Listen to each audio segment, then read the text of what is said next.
As ruler of Cambodia, Pol Pot was responsible for killing nearly 2 million people. That's a quarter of the country's population. In his 4-year reign, Pol Pot tortured and starved the Cambodians to death. Men, women, children and babies. He turned Cambodia into a killing field. When I first spoke with Pol Pot, he refused to take responsibility for an absolutely cataclysmic, catastrophic destruction of innocent people. No one had a clue at how many people had been slaughtered and how many people had died. No one.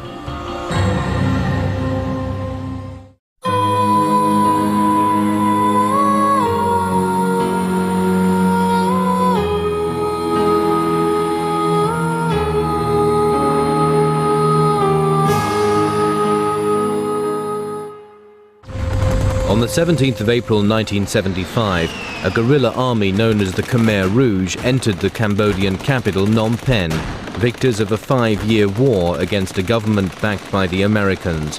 The Khmer Rouge leader was a man most Cambodians had never heard of. When it was announced that Pol Pot, a rubber plantation worker, was the new prime minister, no one had ever heard that name. It wasn't until late 1978 when his picture began to appear in communal dining halls that his own brothers and sisters realized that it was their brother who was in charge of this government. Pol Pot was born in 1925 on a rice farm north of Phnom Penh in a Cambodia ruled by the French. At the age of 6, he was sent to the capital to train as a Buddhist monk, but the boy from the village only felt like an outsider in the bustling, modern city. He didn't have a sense of the multicultural nature of the Cambodian cities like Phnom Penh, which were mostly ethnic Chinese and Vietnamese. Or if he did have that sense, he resented it. When he visited Saigon, he said he felt like a dark monkey from the mountains. Cambodia's political culture is steeped in resentment towards its neighbors and its racial neighbors. It's steeped in a deep feeling of being a lesser culture. Pol Pot in many ways was a reflection of all of these things. In 1949, Pol Pot went to Paris as a student. There, his innate racism would find expression in extreme communism. The years that Pol Pot was in Paris was probably the most hardline Stalinist party in Western Europe, a very rigid doctrinaire party. The terrible things that happened under the Khmer Rouge between 1975 and 1979 did indeed have a lot to do with ideology, but more to do with racism, with chauvinism, with nationalism. Those were the driving forces and the driving ideologies behind what many call genocide. Pol Pot returned to a newly independent Cambodia in 1953 and joined the underground Communist Party.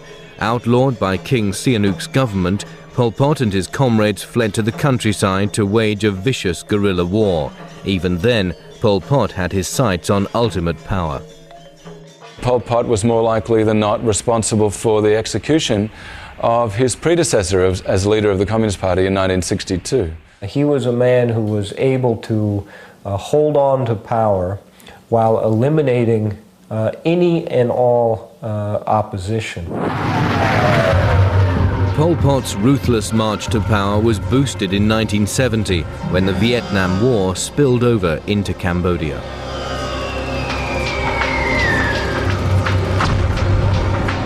Pursuing communist North Vietnamese troops across the border, the United States bombed huge areas of Cambodia, killing thousands of peasants in the process.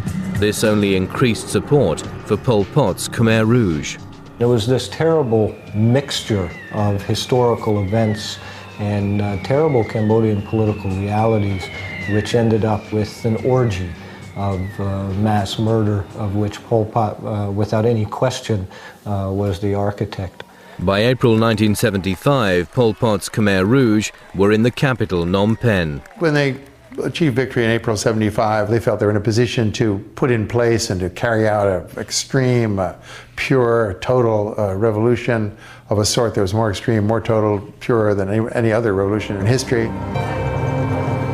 When Pol Pot and his army arrived in Phnom Penh, they immediately evacuated the entire population into the countryside. In what would be known as Year Zero, Pol Pot began to destroy and rip up Cambodian society, reducing it to a state of primitive barbarity. It was very frantic, it was very chaotic, very scary. They just screamed and screamed into the bullhorn that said we had to leave. 2 million Cambodians living in Phnom Penh were evacuated in 72 hours. It's the take the basket and dump it upside down theory. You broke up every organization that anybody ever had. They were cut from their family, they were cut from their friends, they were cut from their professions, everything.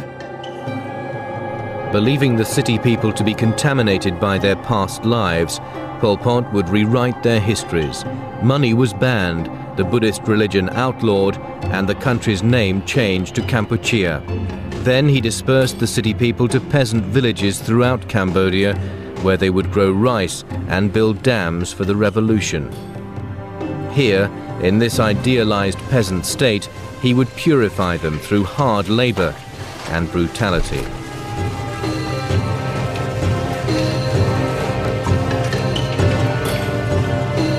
They did regard the city population as enemies, but mixed with that was a strong ethnic belief that the peasants were the real Cambodians. We were from day one, because of our skin color, were targeted. Lighter skin meant that you probably came from a more corrupt class. Darker skins were good because it meant you worked in the field. It meant you worked to grow rice to support the revolution. Little more than nameless, faceless slaves, the city people would literally be worked to death. You work 12 to 16 to 18 hours, working in the field, growing rice, harvesting rice, building dams. There's a lot of people do a lot of harsh work. I mean, people work. They work you until you drop dead. The Khmer slogan that time was to keep you was no gain and to destroy you was no loss. So we knew that human life was cheap and that if we did not produce, we would be killed. Fear and the threat of arbitrary, casual death was everywhere. At one point, I remember just working, and then they just walk up and just shoot the person in the head. You know, the guy just walk up and go boom. In fact, most of Pol Pot's victims were killed not by bullets, but beaten to death with blunt instruments. We still didn't know who Pol Pot was. We didn't know what kind of a man he was. We didn't know what he looked like. And I remember just hearing all these accolades and praise about this mighty person, this strong person, this person who loved us, this person who wanted to bring our country back to its glory days. In Pol Pot's peasant utopia, starvation claimed most lives. The huge influx of city people into the rural areas meant there was not enough rice to feed them. Even the peasants themselves began to starve. And indeed, rice was withdrawn and exported by the party centre while these people were dying in massive numbers of starvation.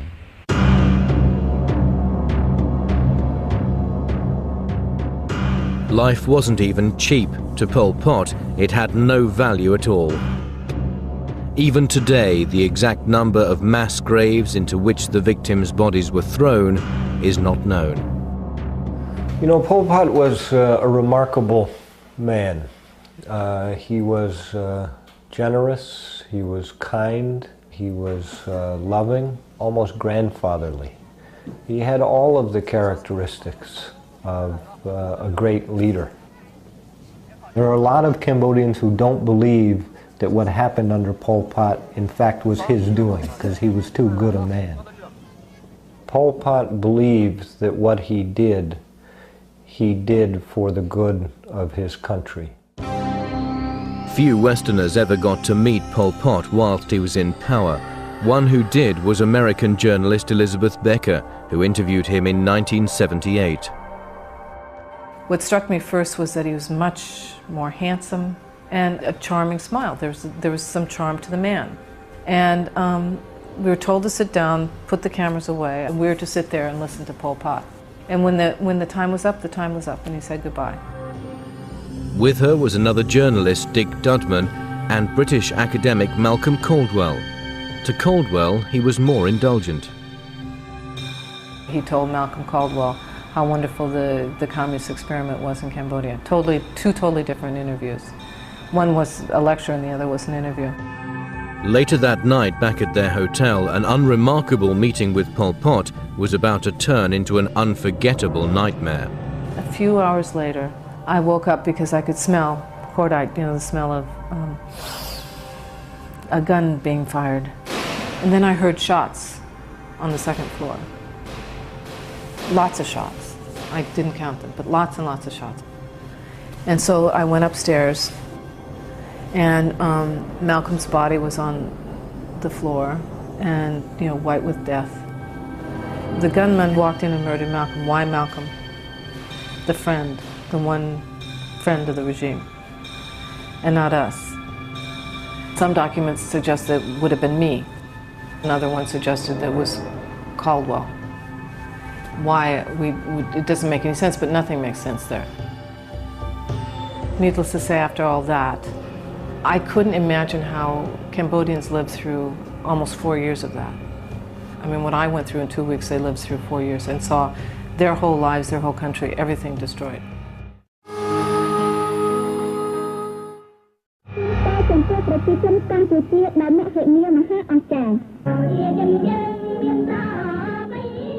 Within 2 years of Pol Pot coming to power, hundreds of thousands of Cambodians lay rotting in mass graves. Starvation, overwork, and summary execution had all taken its toll on the city people and the peasants. To prove yourself worthy to be kept alive, you have to be productive in the field. You have to be a productive person. They were monsters, but we didn't see them. I didn't see them as human beings. He never accepted that he was responsible for any of the suffering. He never accepted that any of the people who died were executed for anything but the right reason. And for him to admit the slightest remorse or the slightest responsibility would be intolerable. Compelled by the racism that was so much a part of his agenda, Pol Pot turned his attention to Cambodia's ethnic minorities. The Chinese were probably the largest ethnic minority in Cambodia, and half of those perished in the Pol Pot period. The ethnic Chams, the ethnic Muslims, were the ones who were particularly targeted and just slaughtered. Pol Pot's most extreme persecution was reserved for the Vietnamese who lived in Cambodia. There were reports in the Khmer Rouge period of Cambodian men married to Vietnamese being instructed to kill their Vietnamese wives. Husbands who had been married to Vietnamese were also killed. People who could speak Vietnamese were also killed. People who looked Vietnamese were also killed. There are no confirmed reports of any ethnic Vietnamese surviving the entire Pol Pot period. Yet while Pol Pot's control over Cambodia grew, so did his paranoia. Midway through his reign of terror, he began to see enemies everywhere, even amongst his own supporters. There was a huge bloodletting in 1977. Purge teams travelling around to other zones, purging the leaderships, killing them, killing their family members, reaching down into the peasantry for their relatives who were suspect and killing them as well. When he took over in 1975, there were 22 members of the Central Committee of the Communist Party. By the end of his reign in power, 3 years, 8 months, and 20 days later, 18 of those 22 members of the Central Committee had been executed. Most of the executions took place at an old school called Tul Sleng. Known as S21, it was established by Pol Pot to torture and kill his political enemies.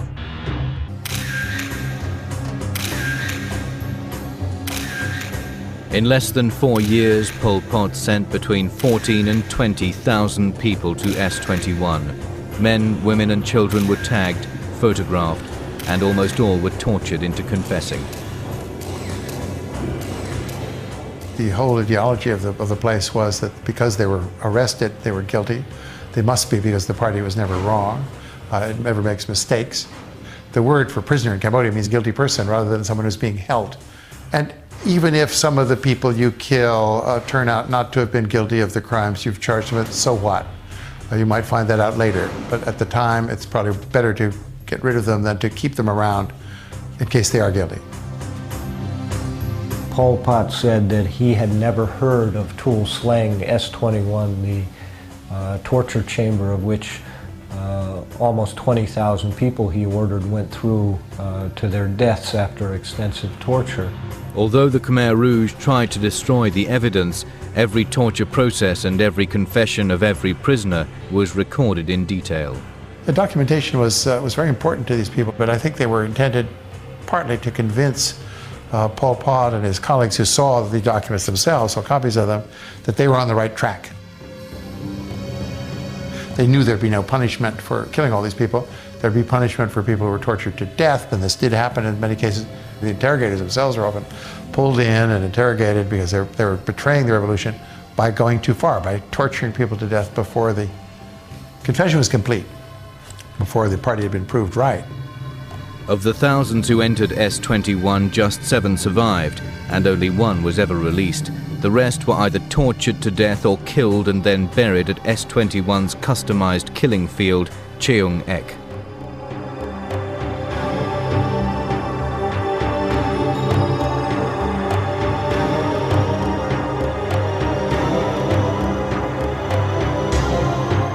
This was a systematic regime doing some systematic, cruel things to its own people for reasons that were demented but made sense to them.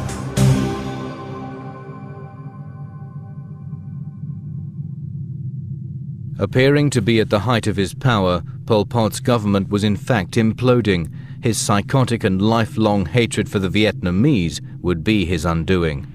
Pol Pot really believed that Cambodia would disappear off the map unless he was able to dispense with the Vietnamese threat. They thought it required a genocidal way of thinking against Vietnamese generally.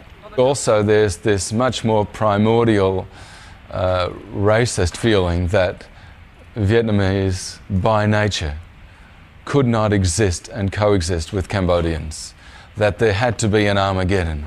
Every Cambodian should kill 30 Vietnamese. They could lose 2 million Cambodians.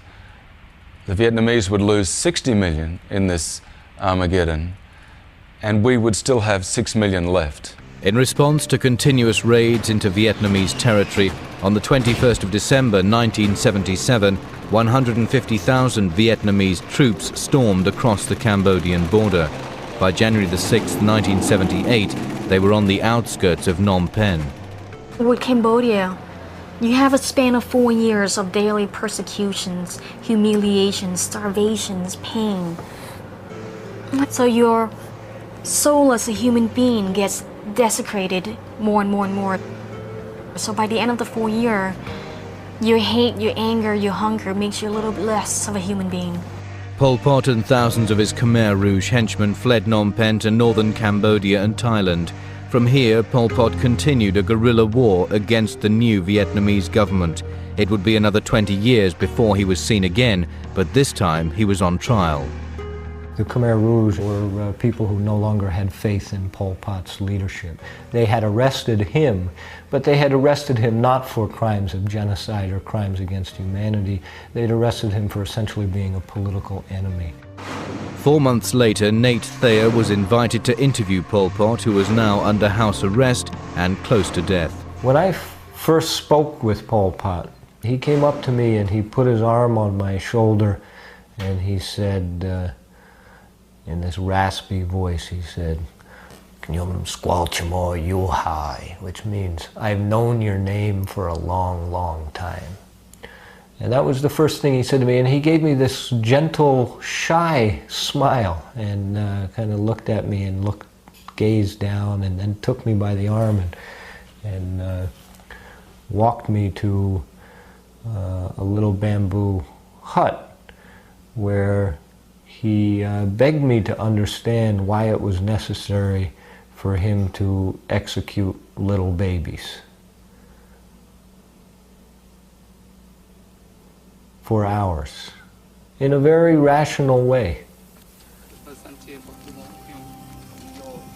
And of course, we started off knowing that it might be very short, asking him the fundamental questions of, you are accused of causing the deaths of hundreds of thousands, if not millions, of innocent Cambodians, and are you regretful? Are you sorry?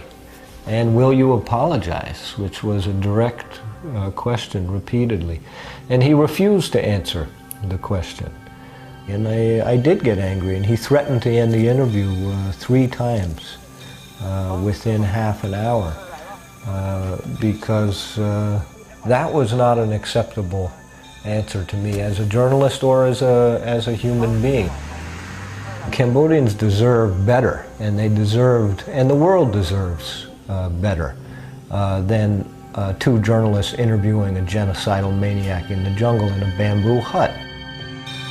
2 weeks later, in April 1998, Pol Pot died of natural causes.